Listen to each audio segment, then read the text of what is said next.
How to mute Snapchat strikes. So in this video, I'll show you step by step on how to mute Snapchat strikes on your mobile phone. Now open up Snapchat app. After you open Snapchat, now go to the profile. After you open your profile, go to settings. After you open setting, go to notifications. After you open notifications, now go and uncheck all the notifications.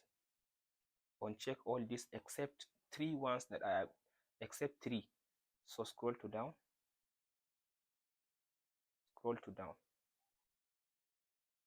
So as you can see now, this one, make sure you leave this one. This one is for ringtone. As you can see, it says ringing. So make sure you leave this one. Scroll to down and make sure you leave this one. As you can see now.